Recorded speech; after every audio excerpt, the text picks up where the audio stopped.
In the spring of 1974, the campus of Central Washington State College was a place of ambition and youth. Among the students was 18-year-old Susan Elaine Rancourt, a brilliant freshman biology student known as Prudence Pureheart. She was a straight A student with dreams of becoming a doctor, working 2 jobs to put herself through school. On the evening of April 17, 1974, Susan attended a meeting at Munson Hall for prospective resident advisors. At around 10:30 p.m., she stepped out into the cool night air, walking across the campus lawns toward her dorm. She had a load of laundry in the machine and plans to meet a friend, but Susan never made it back. Lurking in the shadows of the campus that night was a predator who had already claimed lives across the Northwest. Ted Bundy was known for his calculated ruse, often wearing a fake arm sling to appear helpless and non-threatening. Earlier that same evening, 2 other students, Jane Curtis and Kathleen DeLevo, had narrow escapes from a man matching Bundy's description. They noticed the poorly made cast and a missing passenger seat in his car, red flags that likely saved their lives. But Susan was alone when she encountered him. Bundy later confessed he approached several students before taking her. By 3 a.m., her roommate Diana Pitt realized something was terribly wrong. Susan was nowhere to be found. Her disappearance sent shockwaves through the community, linking her to a string of vanishing women in the Pacific Northwest. For nearly a year, the search continued, but the truth lay hidden in the dense woods of Taylor Mountain.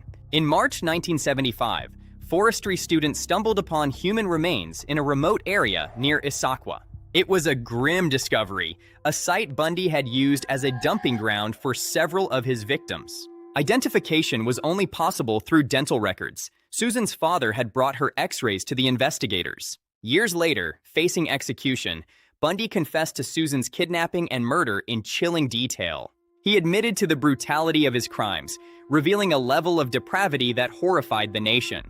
In 2012, Central Washington University dedicated a garden in her memory, a place of peace on the campus she loved. The BTO Hall Garden serves as a reminder of the bright life that was taken too soon. Susan Elaine Rancourt is remembered not just as a victim, but as the kind, hard-working young woman known as Prudence Pureheart, a light that continues to shine in the hearts of those who remember her. October 18, 1974, Midvale, Utah. 17-year-old Melissa Ann Smith, the daughter of the local police chief, vanished after leaving a pizza parlor. It was a disappearance that would haunt the Salt Lake Valley for decades. 9 days later, her body was discovered by hunters in the remote Summit Park. She had been brutally beaten and strangled with her own stockings. The lack of a struggle and her intact makeup suggested she was caught off guard, a hallmark of Ted Bundy. Bundy later confessed to the murder, revealing a macabre post-mortem ritual. Bundy's reign of terror in Utah only began to unravel weeks later when another victim, Carol Duranch, managed to escape his Volkswagen, leading to his eventual arrest and conviction. Melissa's story is a tragic reminder of the evil that can lurk in quiet towns. We remember her today, not just as a victim, but as a young life lost to a shadow in Midvale. On April 6, 1975, 24-year-old Denise Lynn Oliverson vanished while cycling in Grand Junction, Colorado. She never reached her parents' house. The next day, her yellow bicycle and sandals were found abandoned under a bridge. For 14 years, the case remained cold, leaving her family without answers or closure. In 1989, just before his execution, serial killer Ted Bundy confessed to her murder, claiming she was his 15th victim. Bundy admitted to killing her near the Utah border and disposing of her body in the Colorado River. Despite his confession, Denise's remains have never been found. She remains listed as both a missing person and a homicide victim. Her story is a poignant reminder of the lives stolen during a dark era of true crime history. May she rest in peace. On June 1, 1974, 22-year-old Brenda Carol Ball vanished from a tavern in Burien, Washington, becoming a victim of one of history's most notorious predators. Brenda was a free spirit and a college dropout. Standing 5'3", she tragically fit the profile of the women Ted Bundy was targeting. On May 31st, she visited the Flame Tavern. She was last seen leaving around 2 a.m., likely intending to hitchhike home to Normandy Park. Witnesses saw her talking to a handsome man with his arm in a sling, a ruse Bundy used to lure women into his Volkswagen Beetle. Bundy later confessed to picking her up. He claimed they went to a party, but in reality, he led her to a much darker fate. Because of her impulsive nature, Brenda wasn't reported missing for over 2 weeks, giving her killer a significant head start. In March 1975, her remains were discovered on Taylor Mountain by forestry students, alongside several other victims. Forensics revealed severe blunt force trauma to her skull, contradicting Bundy's later claims of simple strangulation. By taking Brenda from a tavern instead of a campus, Bundy hoped to throw off investigators who were looking for a campus killer. His manipulation and calculated shifts in strategy were hallmarks of his crimes, but Brenda's case helped build the eventual profile. Her mother, Rosemary, lived with the agonizing uncertainty for months until the discovery on Taylor Mountain provided a grim resolution.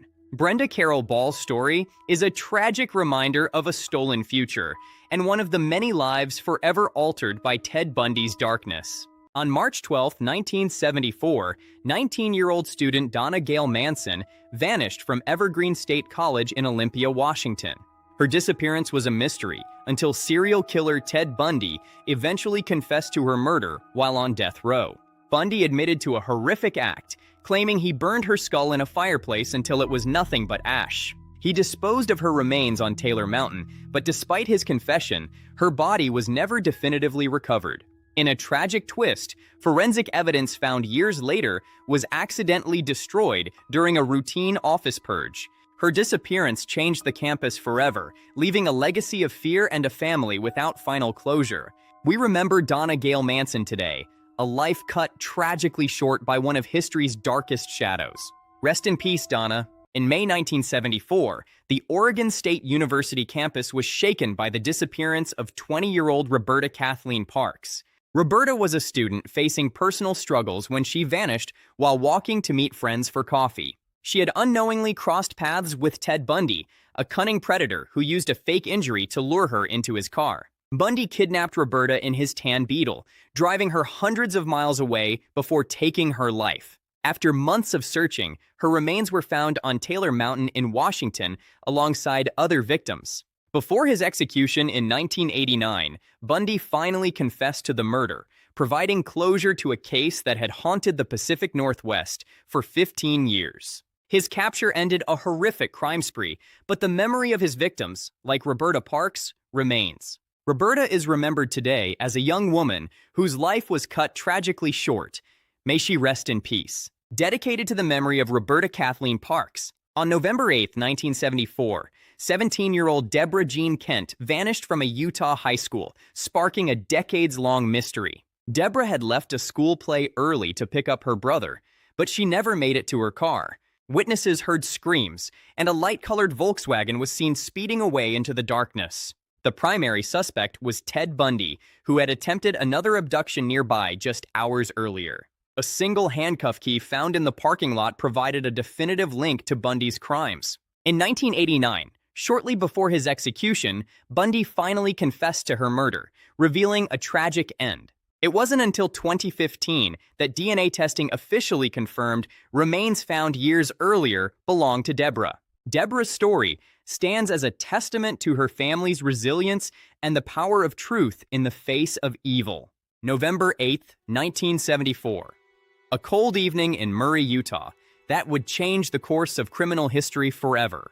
18-year-old Carol Durant was at the Fashion Place Mall, unaware she was being stalked by a predator. A man claiming to be Officer Roseland approached her, using a clever ruse about a car break-in to lure her to his vehicle. He led her to his tan Volkswagen Beetle. Despite her hesitation, she got inside, believing him to be an authority figure. Suddenly, he turned down a side street and jumped a curb. Bundy pulled a gun and handcuffs. The nightmare had begun. In the chaos, Bundy made a critical mistake. He accidentally fastened both handcuffs onto the same wrist.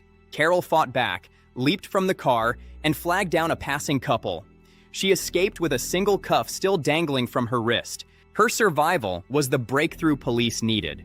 A year later, Bundy was arrested with the tools of his horrific trade. In 1976, Carol faced her attacker in court. Her brave testimony secured his first conviction for aggravated kidnapping. Carol Durant's bravery didn't just save her life. It became the key to finally bringing a monster to justice. In the early hours of January 15, 1978, the Chi Omega sorority house in Tallahassee became the site of a horrific intrusion. Ted Bundy targeted Margaret Bowman and Lisa Levy, bludgeoning them in their sleep in a rapid, brutal rampage. Both young women tragically lost their lives that night, but the evidence Bundy left behind would lead to his conviction. On Lisa Levy, Bundy left a unique physical signature, a bite mark that forensic experts later matched perfectly to his dental structure. This forensic breakthrough was critical in the televised trial, proving Bundy's presence at the scene beyond a doubt. Captured a month later, Bundy faced a trial where the bite mark evidence became the prosecution's smoking gun. Found guilty on all counts, Bundy was executed in 1989 after confessing to dozens of other murders. The tragedy at Chi Omega remains a chilling chapter in history, a testament to the pursuit of justice for all his victims. July 14, 1974 was a day of terror at Lake Sammamish. Amidst a crowd of 40,000, a predator was hunting. Ted Bundy, wearing a fake arm sling, used the ruse of a missing sailboat to lure his victims to his car. By the end of the day, 23-year-old Janice Ott and 19-year-old Denise Marie Naslund had vanished without a trace. Their belongings were found exactly where they left them. The region was soon gripped by a climate of absolute fear. 2 months later, their remains were found on Taylor Mountain. It was the first physical link to the monster, Ted Bundy. His capture eventually brought justice, but the scars he left on the community and the families remain to this day. We honor the memories of Janice and Denise. May they rest in peace. Thank you for watching this tribute to the lives lost on that tragic summer day. January 15, 1978. A night that would leave a permanent scar on Florida State University and the history of American crime. In the early hours, Ted Bundy entered the Chi Omega sorority house, initiating a brutal rampage that claimed 2 lives. Among the victims was 21-year-old Margaret Bowman. Her life was tragically cut short by Bundy's senseless violence. The key to his conviction was a deep bite mark he left at the scene, a forensic fingerprint that Bundy could not escape. In 1979, the nation watched as Bundy defended himself in Miami, but the forensic evidence, including the bite mark, was overwhelming. On July 24th, he was found guilty of the murders of Margaret Bowman and Lisa Levy and sentenced to death. Ted Bundy was executed in 1989, but we remember Margaret Bowman and the women of Chi Omega, whose lives will never be forgotten. Thank you for watching this retrospective. Justice was served. On July 14, 1974, at Lake Sammamish, 23-year-old Janice Ann Ott was approached by a man in an arm sling. He introduced himself as Ted and lured her to his car with a plea for help unloading a sailboat. Hours later, he abducted 19-year-old Denise Naslund from the same park. Both women vanished without a trace. 2 months later, their remains were found in the Issaquah Woods, confirming a community's worst fears. The predator was Ted Bundy. His brazen daylight abductions at the park became a turning point in his case. Bundy was eventually captured and executed, but the loss of Janice and Denise left a permanent scar. We remember Janice Ann Ott for her kindness and the life she lived before the shadows took her. Their stories remain a reminder of the darkness that can hide in plain sight. Thank you for watching. January 12, 1975. In the quiet ski resort of Snowmass, Colorado, 23-year-old nurse Corinne Campbell disappeared from the Wildwood Inn. She was walking just 16 meters from an elevator to her room when she vanished. It was the work of serial killer Ted Bundy. Her body was found a month later off Owl Creek Road. She had been bound and murdered shortly after her abduction. The breakthrough came when a single hair-matching Corinne was found in Bundy's VW Beetle alongside a marked ski guide. Bundy was extradited to Colorado, but famously escaped twice, eventually fleeing to Florida, where he was finally caught. Karen Campbell's tragic case remains a stark reminder of Bundy's Colorado reign of terror. We remember her story today. The story of Kimberly Diane Leach is the tragic final chapter in the spree of serial killer Ted Bundy. In February 1978, the 12-year-old was abducted from her school in Lake City, Florida, by Bundy in a stolen white van. Her remains were discovered 2 months later. Forensic evidence, including blood stains and soil samples, directly linked Bundy to the crime. This case led to Bundy's final conviction. He was executed in the Florida electric chair on January 24, 1989. Kimberly is remembered as a bright light, whose tragic loss forever changed the safety of her community. In February 1974, Seattle was shaken by the disappearance of 21-year-old Linda Ann Healy. She was abducted from her basement bedroom. The only clue left behind was blood on her sheets. A massive search followed, but the mystery of her whereabouts would remain unsolved for over a year. In 1975, remains were finally discovered on Taylor Mountain, bringing a tragic end to the search. It was later confirmed that Linda was the first known victim of the notorious serial killer Ted Bundy. Her case remains a somber reminder of a dark chapter in history, ensuring the victims are never forgotten. We remember Linda Ann Healy, a talented student and broadcaster whose life was taken too soon. On Halloween 1974, a dark chapter began in Utah's history with the disappearance of 17-year-old Laura Ann Amy. Laura was a lively girl from Lehi who loved the outdoors.